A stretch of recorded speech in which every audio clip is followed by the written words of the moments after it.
to the United Stand. I hope you're doing really well. Bruno Fernandes has saved Ole Gunnar Solskjaer his job. We're going to be talking about that tonight. We will have the normal topical stuff, but we're on lockdown and I haven't done this for 6 or 7 weeks. And I just thought, you know what? Goldbridge on the spot. Let's have a different sort of show where I take questions and we interact.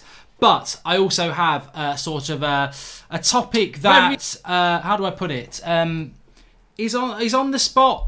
And I've got to put it in the back of the net, and you've got to believe me about it, I suppose. So, Bruno Fernandes saving Ole Gunnar Solskjaer. And I think one thing I do want to just say at the very start of this is, who remembers a year ago? Some United fans, a lot of non-United fans, Solskjaer will be sacked by Christmas. Last Christmas. And he wasn't. He defied that logic. But for anybody, I think it is important to look at the impact that Bruno Fernandes has had. Now, it's not lost on me that when I say anything about Bruno on Twitter these days, you'll get a lot of rivals saying he's only been here 5 minutes, he's only done this, oh, he's going to be a flop, this, that and the other. As I said, inject it, because that just means to me that they're rumbled, they're triggered, they're worried. And they are worried because this player, regardless of what a Liverpool or an Arsenal fan or a Chelsea fan thinks, listen to Manchester United fans on this, I don't give two hoots whether Arsenal are mid-table or Liverpool are top of the league. I focus on my club, which is Manchester United. And I look back to Manchester United in January. And although after that Burnley game where we lost 2-0, we were actually still in 5th. We were 5th place, but we were only 4 points off 14th. After that Burnley loss, we were 4 points off 14th. We were in 5th, but we were 4 points off 14th. So we were not in a great position. I even said after that Burnley game, I think Solskjaer's got to go. I just don't think he's good enough. What happened after that Burnley game in relation to Premier League football is Bruno Fernandes came in. Now, we've only had 5 Premier League games since that Burnley game. We played Wolves, we drew. We beat Watford. We beat Chelsea. We drew with Everton and we beat Man City. We took, 11 points from 15. Playing Chelsea away, Man City away, Everton away. And playing Wolves and Watford as well, they aren't bad. And those 11 points in 15 games with Bruno Fernandes, not just about, we can talk about what he did on the pitch, but 11 points from 15 games. I remember that new winter break we had at the start of February, and people were like, we're screwed. Even with Bruno, we ain't beating Chelsea. Man City are going to tear us a new one. We're going to be screwed. With those 11 points from 15 games, we retained 5th place, but we're 3 points off Chelsea. 3 points off Chelsea, but of more importance, 11 points from 15, but we were 11 points ahead of 14th place instead of being 4. So we closed the gap on 4th and we massively increased the gap on those below us. And that is down to what Bruno Fernandes has done. So it's not dramatic. It's not scratching around for content. It's a moment to think back and look back and go, you know what? That Bruno Fernandes signing probably doesn't get the hype, respect and factual backing that it deserves. There is just, I know we all love Bruno. We all love Bruno. We do. And the media love Bruno. And I can tell you that Bruno Fernandes has created more chances than any player in the Premier League since he came to the Premier League. And you can look at his stats of goals and assists. In a very, very short period of time, he's done very, very well. But factually, he's kept Ole Gunnar Solskjaer in a job. Ole Gunnar Solskjaer is in a job because of Bruno Fernandes. Because Pogba and Rashford and Martial are great, but Martial can't score without creativity, Bruno. Pogba's been injured, Rashford's been injured. And it was that immediate period after that Burnley result where if there was another slip, just one more slip after that Burnley result, and I think Pochettino was on hotline bling. So Bruno Fernandes has kept Ole Gunnar Solskjaer in a job. And whether you're Ole in or out, whether you've always been Ole in or Ole out, whatever, Bruno Fernandes is the reason Ole Gunnar Solskjaer is staying in a job. And I would argue that with anybody. And the team, we can talk about the team. Messi made Pep's career stop hating on Ole, says Yazassan. What are you talking about? What? How can you get that angle from that? I'm hating on Ole because I'm saying Bruno Fernandes has saved his job. Who bought the Prat? Oh my life. Oh my God, is it just me? Or have I just completely got the angle of this show wrong and made it feel like I'm hating on Ole? Or is Yazza just a bit thick? I mean, what are we talking about here? Bruno Fernandes saves Ole his job and I'm hating on Ole. Who bought Bruno Fernandes? Ole Gunnar Solskjaer. Who stuck him in the team and built the team around him? Ole Gunnar Solskjaer. Who's responded to Ole's tactics with Bruno in the team? Ole Gunnar Solskjaer, you know, ridiculous. Absolutely bloody ridiculous, Yazza. I don't know what. You've got your hat on the wrong way, mate. Absolutely. We're not saying, oh, it's a bad thing that Bruno saved Ole's job. What we're saying is that if Ole hadn't brought Bruno in, how was that team going to beat Chelsea, going to beat Man City, even going to beat Watford? You're talking about, we wouldn't have had Rashford or Pogba, and we wouldn't have had Bruno. So where were the goals going to come from? Pereira, Lingard. We would have been screwed if we hadn't done that deal. That deal has saved Solskjaer his job. And I think my point that I was trying to get to until Yazza derailed me there is that you look at Sir Alex Ferguson's career and you look at that Mark Robins moment in the FA Cup against Nottingham Forest, third round. Mark Robins won it. There was talk that he was going to be sacked then. I don't think he was going to be sacked then.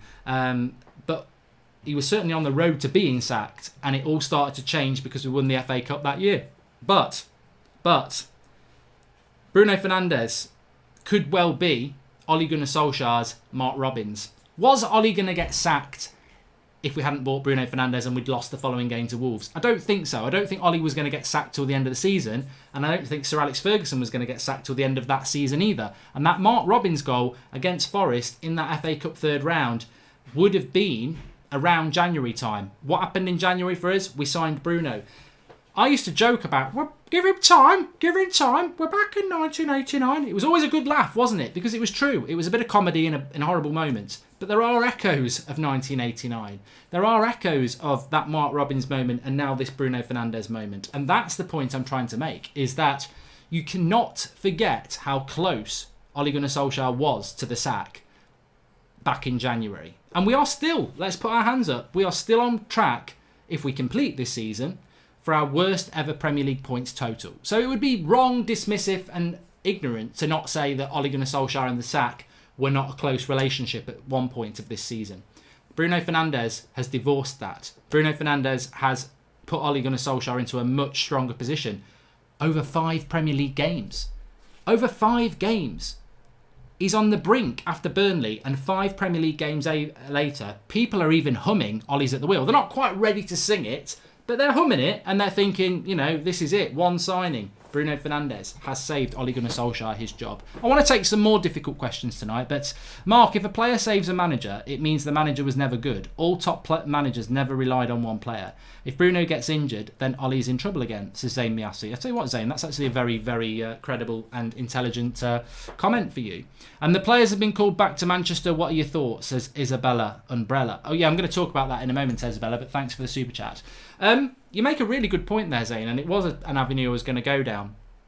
So if Bruno Fernandes saved Ole Gunnar Solskjaer his job, what does that mean for the future of Manchester United? Has Bruno got to play all the time? Is Bruno going to be to Pep what Messi was?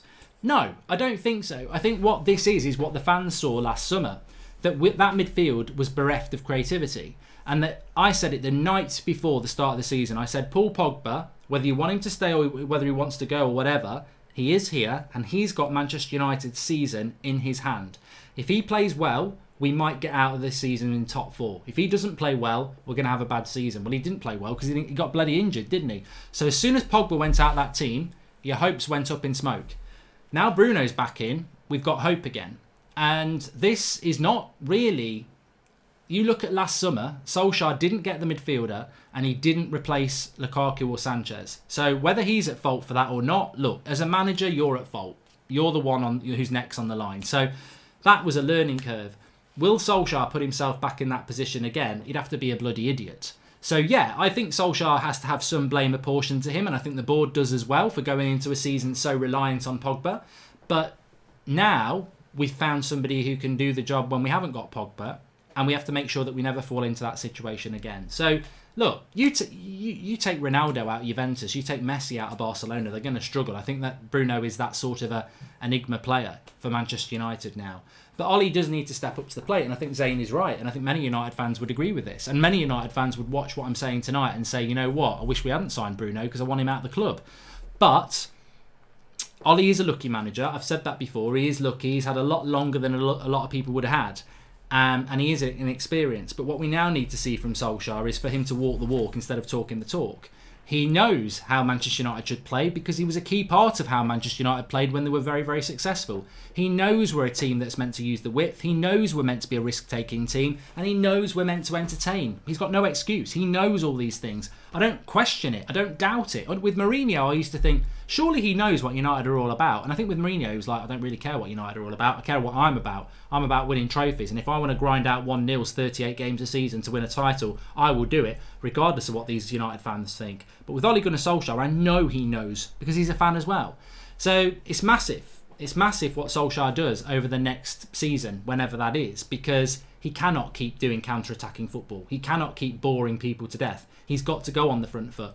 But I think he will. I think he will with the players that he's got. So I think Bruno Fernandes has one. You know, there is no prospect of Manchester United sacking Ole Gunnar Solskjaer, even if we don't get top 4 if they finish the season now. And that, to me, is 100% down to Bruno Fernandes. Like I've said before, the last time we won the title, we still had some really good players. We did. But Robin van Persie was the reason we won the league, 100%. And people say, well, that's ridiculous because one player can't win you the league. But he did. Because we didn't win the league the season before. We did win it the next season. And for anybody who remembers that season, if you took Van Persie out that team and kept Danny Welbeck in, we weren't winning that league. He was the difference. And he made everyone else better. And Bruno Fernandes is now the difference, and he makes everyone else better. Give Ollie players and he'll win the league. It's really that simple. It's like saying Van Dijk saved Klopp, even though he did. Give Ollie credit, says he has a... I mean, I'm not reading another one of your comments because you're just a wind-up merchant. Just because you're making super chats doesn't mean you're not a prat.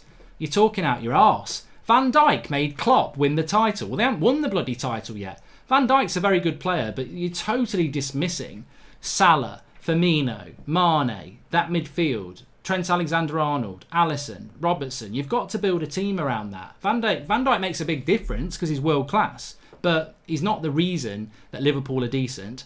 And you've not actually made one coherent statement about why Ole Gunnar Solskjaer deserves respect without Bruno. We're talking about a player that Ole bought that has made Manchester United better, and you're completely missing the point. With all our players fit and we get Sancho, what do you think happens with Greenwood and James? How often do you think they get used? That's from Johnny Barn. I think that, look, as a successful manager of Manchester United on my FIFA career mode, I know the strains. This is sarcasm, by the way, in case people don't know. I know the strains of keeping a successful squad happy, and it's very, very difficult. But I think if we get Sancho. So you'd have Martial, Rashford, Sancho as your ideal front three. You've then got Dan James, Greenwood and maybe a Garlow. And I think that's fine because you've got Carabao Cup games, you've got Champions League games, you've got Premier League games, FA Cup games later in the season, you've got fitness issues, injuries. You know, there's plenty of time for those players to play games. And I think I wouldn't be if you're angling at whether we should loan them out. No, I think you need 6 players, and I think I would be happy with those.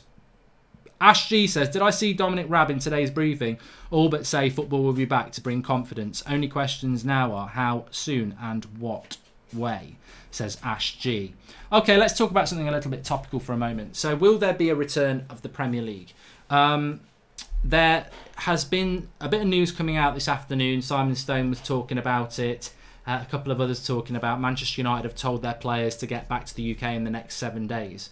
That sounds like a really weird request, but Lindelof's in Sweden. I think Bruno's been in Portugal. I don't know where everybody else is, but they're not all in the UK just because they play for Manchester United. So the players have got to come back to the UK. There has been no date set on when they're going to start training yet, but I saw pictures of Jadon Sancho, funnily enough, training today for Borussia Dortmund. There are massive questions and there are massive barriers to hurdle to get football back. What I would say, putting me on the spot on this one, what I think is that there is talk of the Bundesliga starting up a week on Saturday in middle of May. If the Bundesliga gets back before the Premier League, why is the Premier League not coming back? If La Liga comes back, if Serie A comes back, why is the Premier League not coming back? I think in this country at the moment, we are very, very split and divided. There are people who just want to scaremonger and spread negativity all the time. Quite justified negativity, by the way, but they still want to spread it. And there are people who want to try and find a way through this.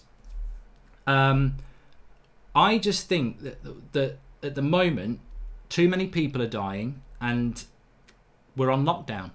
So talk of doing something as creative as playing football is going to basically rile people who don't want it back up.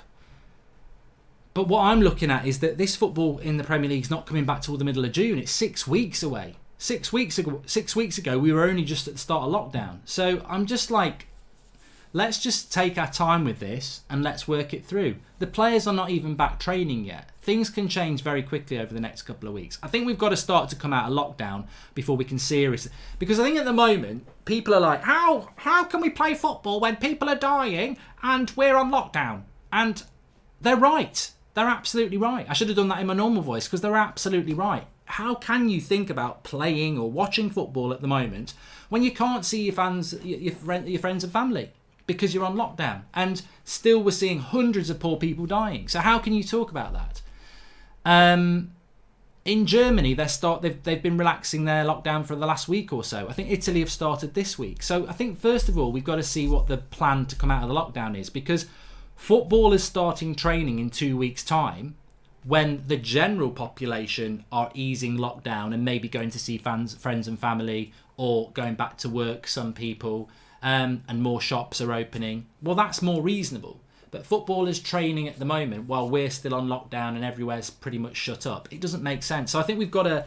I think the problem is it's the way of the mainstream media, it's the way of social media, isn't it? That if you try to do something that's, creative in a time where everything's suppressed, people will moan about it. I think we've just got to take the steps towards Premier League football returning gradually, like we are going to have to. So I think by the middle of May, people will start to come round to the return of Premier League football, because I think we, as a society, won't be as locked up as we are now. And I think that's why in Germany, they're relieving some of their lockdown requirements, and football's going to come back. If a cure is not found, no fans at stadiums forever, says Ashfur. Well, I think that's a little bit over the top, because we will find a cure. The Kraken, was Van Nistelrooy one of your favourite strikers? No, he wasn't. I liked Van Nistelrooy, but he wasn't one of my favourite strikers. I really liked Andy Cole. I really liked Van Persie and Rooney and Cantona, and I liked Van Nistelrooy, but I don't think he was in my top five. But he was in the top five quite rightly with a lot of people. When Raiola said of English are sensitive, this is it, says Yankee Wiz. We've just got a terrible, terrible media in this country. We really have. And I think I don't want to go down this road. Not on the United Stand.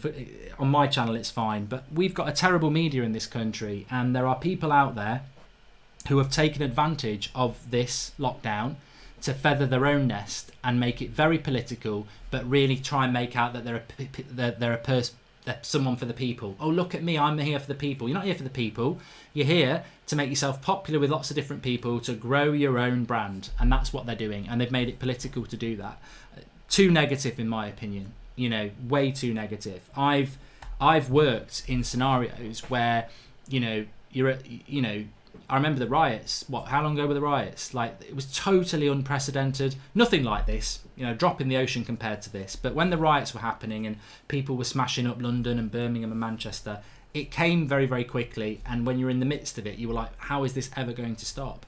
And in those situations, you've got to manage it by working together and trying to find a solution. And yeah, it's very easy to think of the rioters as criminals and vermin and everything like that, as people did. But working in the emergency services, if you go toe to toe with those people, you're just going to create more of a problem, because that's basically what started the problem in the first place. You've got to try and calm the situation. You've got to try and make everybody see that this is unacceptable, but in a way that calms the situation.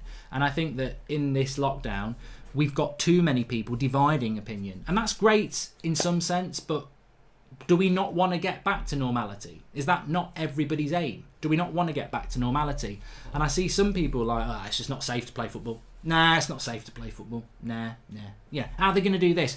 There's not enough testing. How are they going to do that? Oh, what about doctors that should be working for the NHS? I mean, look, the NHS have just closed down, or about to close down, the Nightingale in London that could hold 4,000 people because it hasn't needed to be used. There's another one in Birmingham not being used. The harsh reality in relation to testing and NHS resources is that it's coming down. You will be able to have doctors at Premier League games. You will be able to have testing for all the footballers, but we will have a virus. That's always been the case. And the whole point of going into lockdown was to help the NHS. It wasn't to stop everyone getting the disease or virus. And some people are absolutely stuck on that. They really are. And I'm not going to give them the satisfaction of naming them because you will know who they are yourselves. But there are people now, while we're in the lockdown, who are like, no, we shouldn't be stopping it.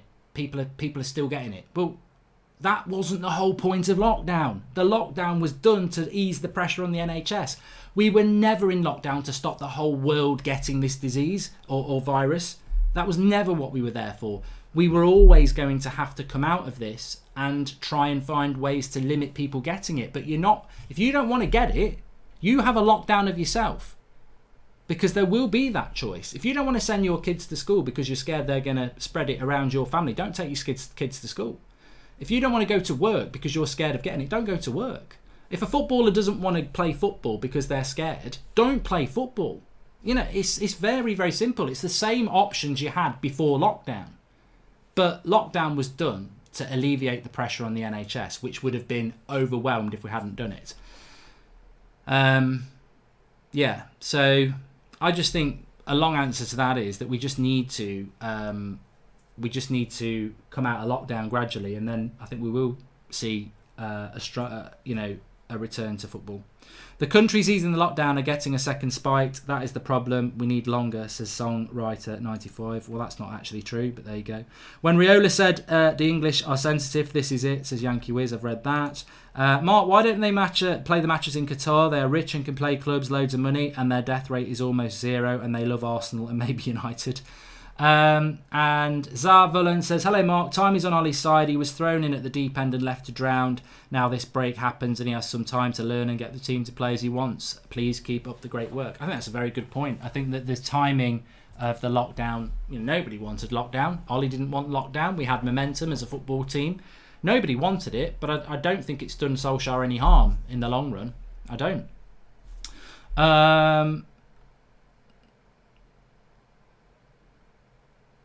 I was talking to Robbie today. We were having a little chat, and he was on about, he'd like to see football coming back if it's safe. And we were talking about this Aguero thing from a couple of weeks ago, where there was this story that Aguero's scared to come back and play. And Robbie was saying exactly what I said to you lot at the weekend. If footballers don't want to play, don't play. I'm not going to name any names, but if there's 3 or 4 United players that don't want to play, we'll know who they are. Don't play. There's plenty of people who will. I'll play. If they're really running out of players, I'll play, and so will you lot. But the reality is, there will be plenty of players in that Manchester United squad who will play. And there'll be plenty of players who will play who didn't think they were going to get to play. So, and I tell you what, those players who don't play, fair play. If they don't want to play, they don't want to play. Whether the club wants to pay them or not, I don't really care. Give them the wages. But, nobody should be forcing anybody to play. But that doesn't mean we should cancel it just because they don't want to play. Unless they all say they don't want to do it. But, I just think the most obvious thing to do is to just take it steady. Take it steady.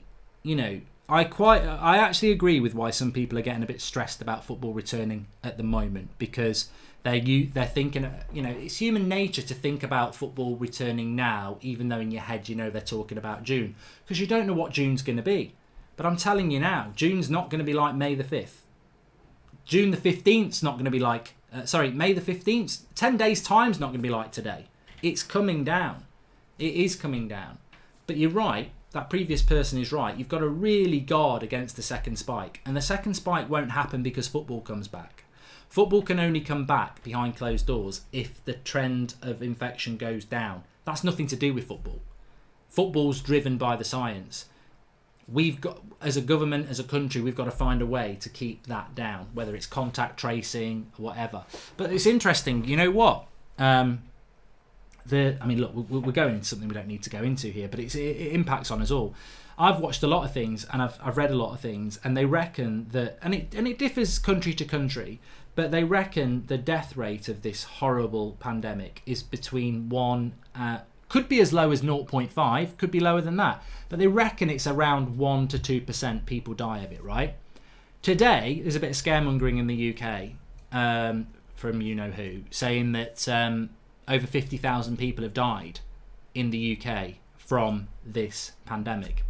Well, if over 50,000 people have died of it, and the death rate is between 1 and 2%, that means that, well, by my maths, that's between 5 and 10 million people have actually had it.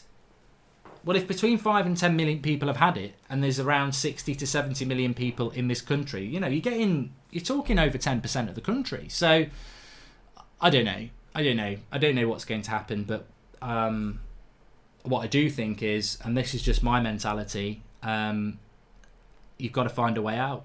You've got to find a way out. We can't have this dictating our lives, our children's lives like this. And they're the people I always feel sorry for the most. I feel sorry for the children, because I didn't have this growing up. I didn't. All I had to worry about was what's for tea. Was it chicken drumsticks or burgers or pasta, or God forbid, steak and kidney pie? Our kids today are being kept inside and not being able to go out and play and not go to school. And we want to keep that for as short a period as possible, but obviously we want to make them safe. So let's see. Opinions on the potential Bundesliga return, says Mohammed. I can't wait. It's not my concern, is it? Germany's not my concern. I hope it's safe for them to do that, but ultimately, if it's going to be on the telly next weekend, I'm going to watch it. Selfish. Yeah, you know what? Dominic Raab's right. The government minister for our government here. This will have a big boost. The return of sport will have a big boost for the morale of this country, which is also not just suffering from a pandemic of coronavirus, but also depression, mental health. So yeah, I want football back. I want football back. Yeah, I know death rates differ. Thank you. I did actually say that. So don't try and come back at me with it's between this and that. If you actually listened, I did say that. What food do you hate, says Jonathan Gallagher. It's not that show. Jacob says, I'm going to definitely watch Dortmund a lot for the Sancho game. Something else I wanted to bring in. This is really interesting. I'm going to take some of your questions as well. Make sure you smash a like on the video if you're watching, by the way. Let's see if we can get 1,000 likes while we're live. That would be fantastic. Patrice Evra has been talking. This should get more exposure than it is, and maybe you've already anyway. I mean, this to me is, I know one of these is true, but two of them. So Patrice Evra said that Sir Alex Ferguson said to him just before he retired, I'm going to be here for the next 10 years, and I'm 99% sure I've got Ronaldo and Gareth Bale coming in to help me win the Champions League. And this was a short amount of time before he actually retired. I can't remember how many weeks it was, or maybe it was a couple of weeks, maybe it was a couple of months. But Patrice Evra said that Sir Alex had said to him, I'm going to be here for a few years yet, and I'm 99% sure I've got Ronaldo and Gareth Bale coming to the club to help us win a Champions League. So this would have been around his last season, maybe just after his last season when we had Van Persie. Now, I know for a fact that Ronaldo was seriously considering coming to Manchester United that season that Sir Alex Ferguson retired. Not the season, if Sir Alex Ferguson had stayed, he would have come the season after that. So, Ronaldo, I mean, imagine if we'd got Ronaldo in that, 2013? Imagine if we'd got Ronaldo in 2013, 7 years ago. So, Ronaldo, when he was still at the top of his game, world class. But Gareth Bale as well. Imagine if you'd had Gareth Bale and Ronaldo with Robin Van Persie. Rooney would have been gone, by the way. He was gone that summer. Him and Sir Alex had sort of reached the end of the road. Everybody, some of you would be quite young to remember this, but Sir Alex Ferguson, when he retired, that final season, him and Rooney didn't play that well that season, really, to be honest, by his standards. But Rooney would have been gone that summer. And we all expected Rooney to go when Sir Alex Ferguson retired anyway. But Moyes sort of kept him at the club and changed it around, to his credit, to be fair.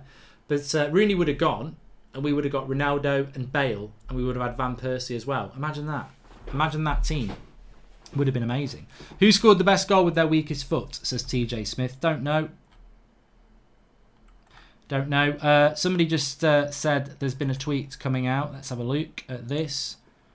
But yeah, I mean, that's not even speculation. I mean, look, you can... How credible is Patrice Evra? Well, I don't know about the Bale thing, but there you go.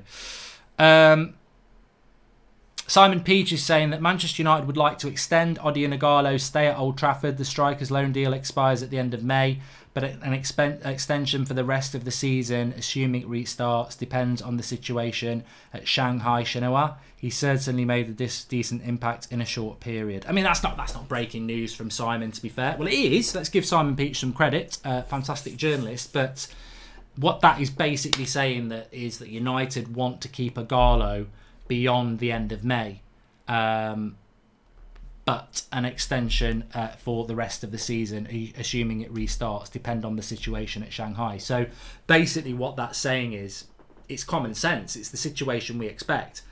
So Garlow's loan was going to end at the end of May. We won't even be back playing at the end of May.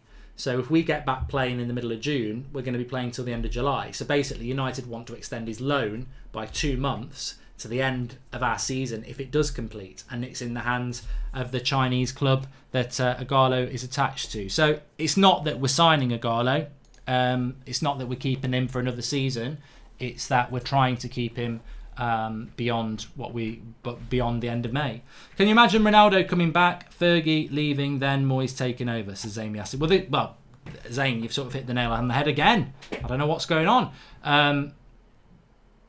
Chief Lee Gamer says no Werner then. No. I think this is where people will get... This is what I'm trying to add a bit of clarity to. I think this is where people are getting a little bit confused. What Simon Peach is saying is Manchester United want to keep Garlow for the rest of this season till the end of July.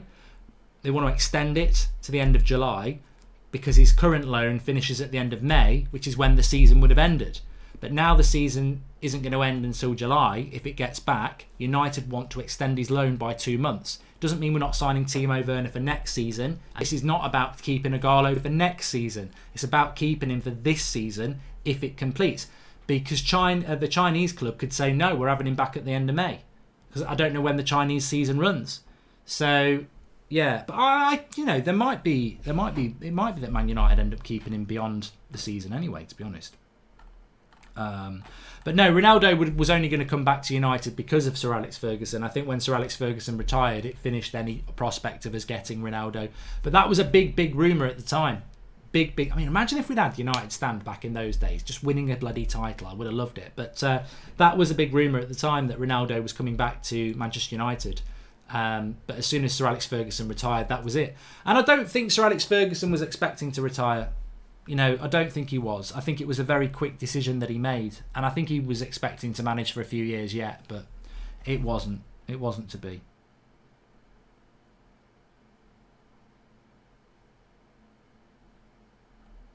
What about cooking with Goldbridge? You made a great lasagna last time. I made my own on your recipe, says Yoda. It's back this week, mate. Back this week.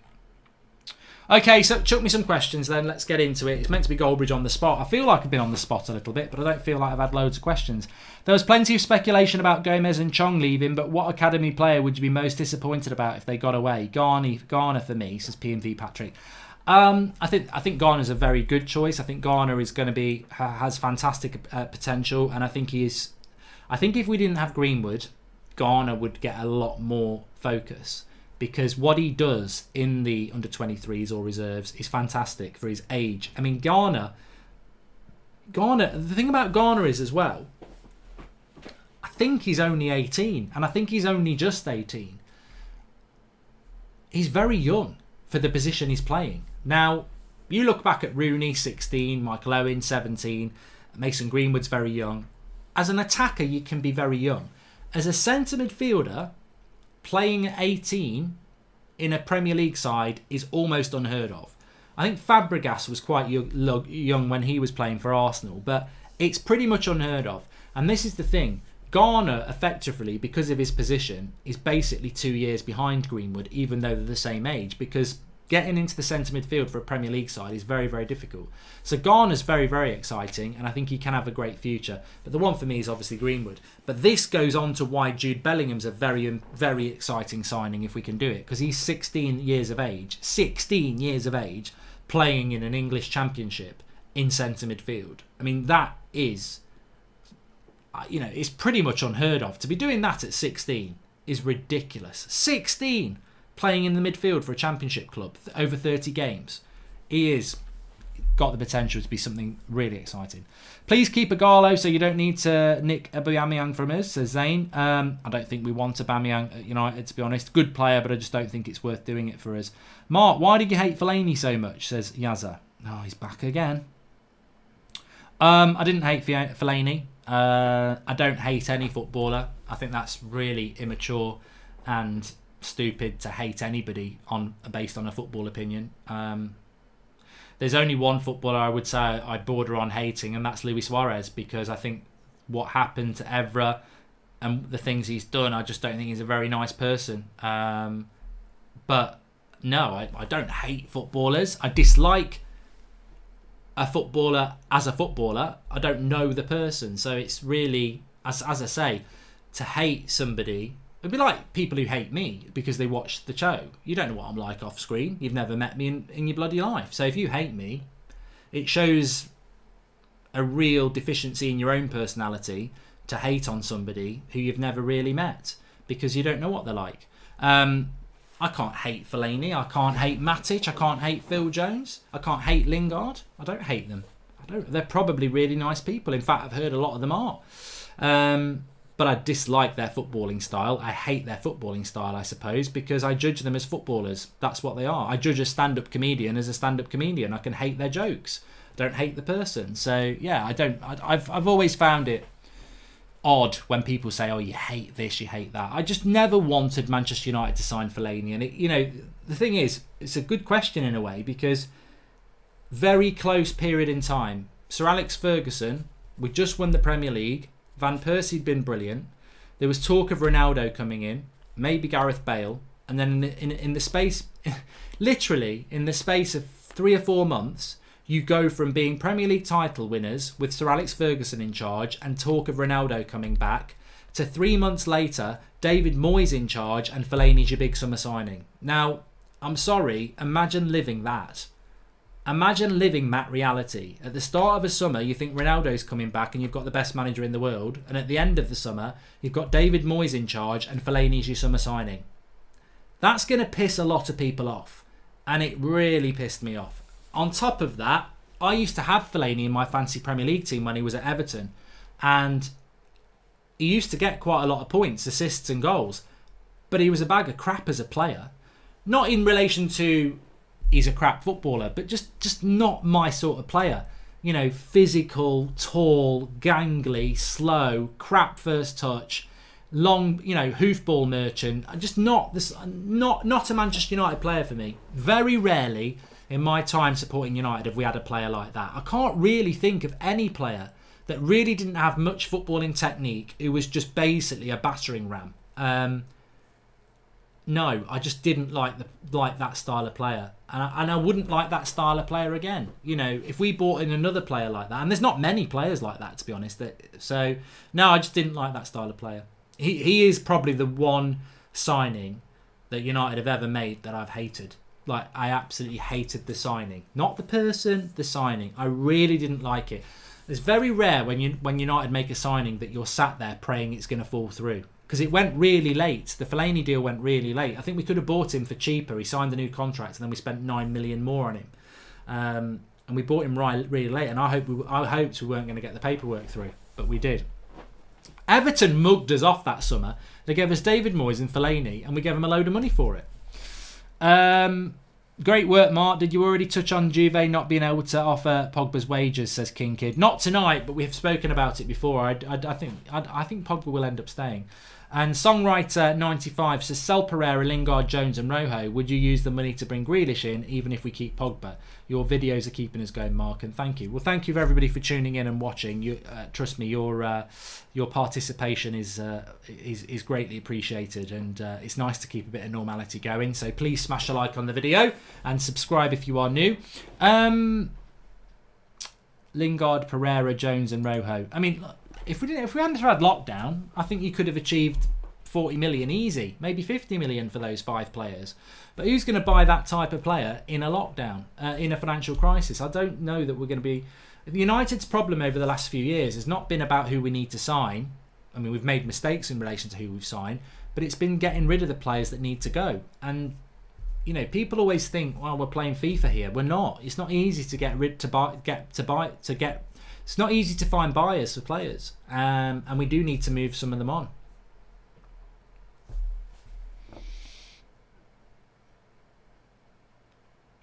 I can remember Fellaini having a good game. He got ball and run to the corner flag in the last minute, says Bod Gemeister. And Mark, with Bruno Pogba, we should be challenging for titles. If Ollie can do that, he should be out. If he can't do that, he should be out, says Samsung. Well, I mean, that's always an interesting question, isn't it? I mean, how many players do you think we are away from winning a title? It's very speculative. As I said at the start of the video, I think Solskjaer's job has been saved by Bruno. And Bruno had a fundamental part in how we've remained unbeaten in the Premier League since Bruno's come in. We've played 5 Premier League games. We've taken 11 points. We've beaten Man City. We've beaten Chelsea. It's probably the best run of games we've had all season. And Bruno's been a fundamental part to that. You add Pogba and Rashford in, and you would expect us to only improve on that already, which would mean, when you look at those 5 games, we've taken 11 points from 15. With Rashford and Pogba in that team, I'd expect us to beat Chelsea. I'd expect us to beat Watford. I'd expect us to beat Everton and Wolves, and Man City any given day you could beat them, you could draw with them. So I'd expect it to, instead of 11 out of 15, I'd expect us to take 12 or 15 out of 15. So, and if you're doing that consistently, you are going to be higher up the league. What do I think Man United need to win a Premier League title? They need Jadon Sancho. If Pogba stays, they need Jadon Sancho. They need another striker, whether that's going to be a Garlow or whether it's going to be another striker who's bought in. And they need a central defensive midfielder. I don't know who they're looking at though, but they do need someone in that position. And then I think we can challenge for a title. Muzzy Lion says, hope all is well, Mark, and family safe. Really enjoying tonight's show. Cheers for everything the last few weeks, keeping us going. Well, I just wanted to do something a little bit different tonight, Muzzy. I just felt like doing something a little bit different rather than just talking about, focusing on too much topical things. I think I just felt like doing something a little bit different, and a little bit analytical, and a little bit looking at who we are and why we are where we are as a football team. And to me, as the title says, Bruno Fernandes saved Solskjaer's job. Categorically, factually, wrap it up and send it to Santa. 100%. If Bruno hadn't been brought in, and you've got to credit Ollie for getting him in, Ollie wouldn't be in a job this summer, because we would not have took 11 points out of 15. I think Chelsea would have beat us without Bruno. I think Man City would have beat us without Bruno. And I think Everton might have beaten us without Bruno, to be honest. So that would have been 3 losses. So the maximum we could have took out of 15 would have been 6 straight away. So, yeah, he's had a massive impact. Who has Pogba played with to judge him correctly, says Olu Eligi. I can't give you the definitive number of players he's played with, but he normally plays with 10 other players every single game he's played. If your angle is here, I don't know what your angle is. Who has Pogba played with to judge him correctly? Well, Pogba has every right to be judged every time he puts a Man United shirt on. Every Manchester United player has a right to be judged every time they put a Manchester United shirt on. If we're trying to say he's not had the right players around him, maybe go back and look at Brian Robson's career at Manchester United. He never had a great team around him until the end, and he was still one of the best players in the world when he played. And this is why the older generation of Manchester United fans get pissed off with Pogba, and they get pissed off with that argument, because they hear this, wow, Pogba hasn't had a team around him to perform. But many older Man United fans have seen Brian Robson consistently perform world-class performances in a team that wasn't that good. So yes, I think Pogba would perform better in a Manchester United side that was better, but it's not an excuse for him not performing better in a side that wasn't. And the thing about Pogba is he has played world class for United. He's also played world dross for United. So, look, I think we will see a better Pogba if we put better players around him, but I also think there is a responsibility on Pogba to perform as well. Mark, you couldn't beat us this season and we are a team in transition, says Zayn Miasi. Yeah, but mate, I saw a clip on Twitter yesterday and it was an Arsenal fan and it was a goal that they scored in a 2-0 win against Manchester United and they were celebrating the greatness of the goal. And I replied and I went, you're celebrating a goal from 11 years ago against Manchester United because you made a load of passes and you beat us 2-0. We won the league and got to a Champions League final that season. So you're celebrating a small victory in a season where we won. It's what small clubs do. And it's what you're doing now, Zane. You're celebrating beating us in, when was it? January. But you're mid-table. You're 9th. We're fighting for top 4. We're still in the Europa League. You're 9th and you're not. And you're celebrating beating us. That's small club mentality. I'm not even picking on you here. I'm not. I'm actually saying, look at what you're doing. Look at yourself. This is Arsenal's problem. They go and pick out these individual results from seasons where we won leagues or we are higher than them. So if you want to get back to being a big club, stop obsessing about beating Manchester United when you're in 9th and start looking at your own problems. Darshan Yu says, is it all Lingard and Andreas Pereira's fault? Seems like people only blame them for the worst season in 30 years. What do you think went wrong this season? That's a cracking question, Darshan. That's a cracking question. I don't think Lingard and Pereira are good enough, Darshan. Is it their fault United have been bad this season? No, they're a part of the problem. The fault lies with recruitment, with the manager, with the tactics, with some other players as well. But when you look at the difference Bruno Fernandes has made, we've always called United the mint with a hole. You've got Martial, Rashford, Dan James, McTominay, Fred, Matic, all these players around this hole. And the hole was the number 10 position. And everybody around it performs better when you've got somebody in that hole. And Lingard and Pereira and Mata to a certain extent weren't good enough. Soon as Bruno comes in, everything around that hole goes up a level. So, yeah, there's a few things that have contributed to United's season, and it would be unfair to pin it on Pereira and Lingard because ultimately they don't pick themselves, but they weren't good enough for those positions either. Johnny Bam says, since starting the United stand, what has been your best moment, highlight, game, trophy, transfer, etc.? Oh, what a question, Johnny. Well, everyone can do that. Everyone can play that. And Zane's back, says, Mark, this season doesn't count. Just you wait for next season. Okay, we'll wait for next season, whenever it's going to be. Right, okay. So my highlights of the United stand, best goal, best transfer, best trophy. Europa League, best trophy, easy. I enjoyed it far more than I thought I was. I really thought the Europa League, I've seen Champions Leagues, I've seen Premier Leagues. I really enjoyed winning that Europa League. I really did. It was a real, absolutely loved it. Best transfer, Bruno, piece of piss. I obsessed about Bruno for over 12 months and I didn't think we were going to get him. I even watched the Bruno ship sink off the coast of Mallorca, hypothetically.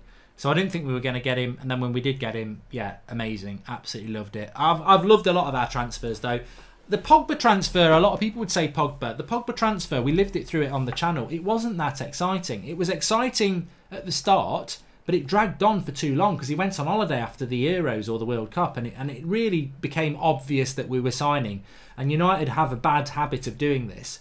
The excitement of the signing gets diluted more and more on how long they're going to do it. And they did it with Bruno to a certain extent. So Bruno's my best transfer. Best goal during the United stand. God. I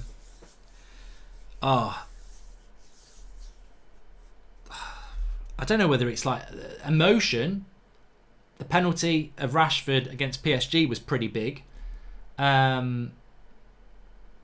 Best goal, I mean, look, this season, that free kick against Chelsea in the Carabao Cup was pretty special. Best moment for me, think playing at Old Trafford, really, that was absolutely fantastic, wasn't it? Playing at Old Trafford was just a dream come true. Yeah, I loved that. There you go.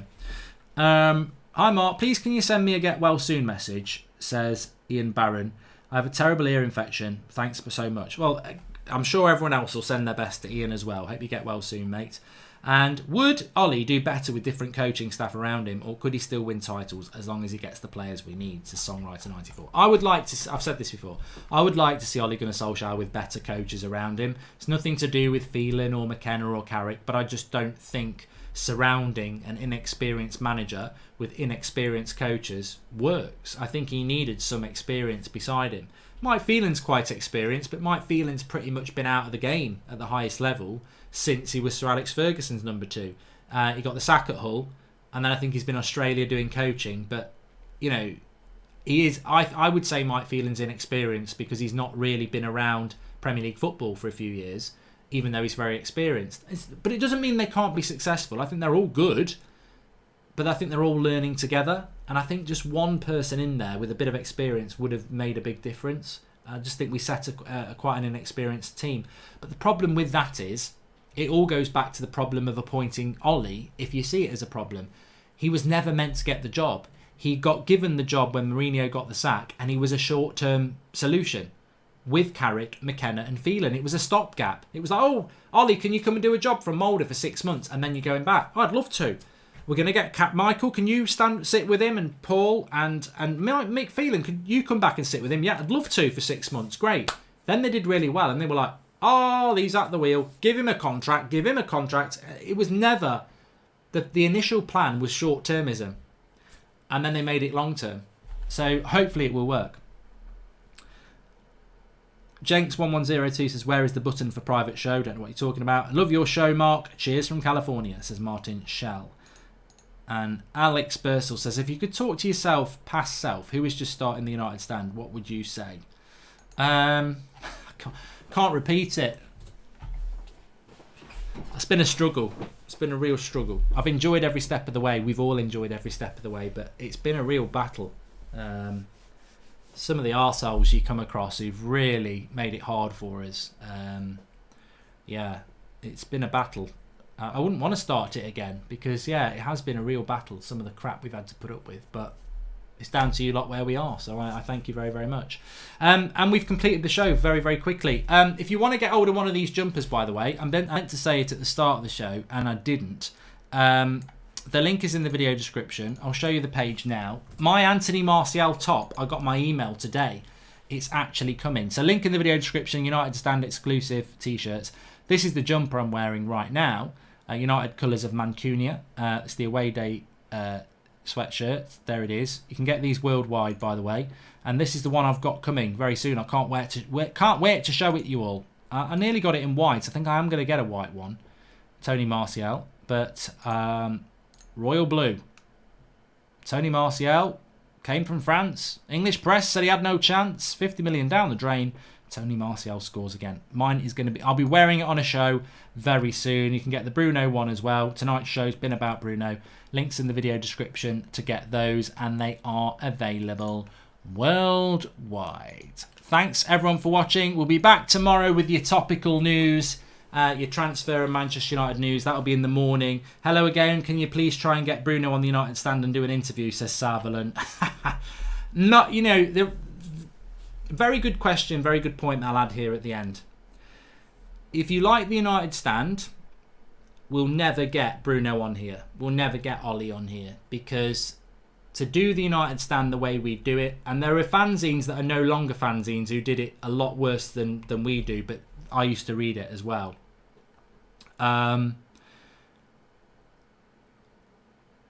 If you are basically... Because we're a fan channel who says it how it is, real fan opinion for real fans, they ain't ever coming on here. Because they don't want a fan channel that says it out. They haven't got a problem with the United stand. It's not that. They just can't associate themselves, the club or the players or the manager, with a fan channel that is sometimes going to be critical of their mistakes. All they're interested in is, basically arse-licking, isn't it? They just want everyone to say, oh, you're great, everything's brilliant. They just want positivity because that's their brand, and I respect that. But We're not going to do that. When they do things right, they will get rewarded and they will get the applause. When they're running things badly, when they're doing things badly, that's what real fans do, isn't it? Because more than anything, we love the club, not the manager, not the players. We love them and we want them to do well. But if they're not good enough, they must be moved on. And that's the way it's been for the last 40 years I've been alive, and however many years you've been alive following football. Fans down the pub, on the way to school, in the work office, you know, not everyone sat there going, oh, he's brilliant. I know we lost at the weekend, but he's a brilliant manager. And the player who messed up in goal, you know what? I love him. I think he's brilliant. I know he made 3 mistakes and cost us a win against Liverpool, but I tell you what, it's all the fun and camaraderie of the game. What a load of nonsense. We're sat there going, he's bloody useless. He needs kicking out the club. We're not going to win anything with him in goal. Why was he picked in the first place? He's never been good enough. We need a new goalkeeper. And that's it. That's football in a sentence for you. Thanks everyone for watching. Smash a like. Links in the video description if you want to get your jumper or your t-shirts. And I'll see you in the morning. Have a great night and stay safe.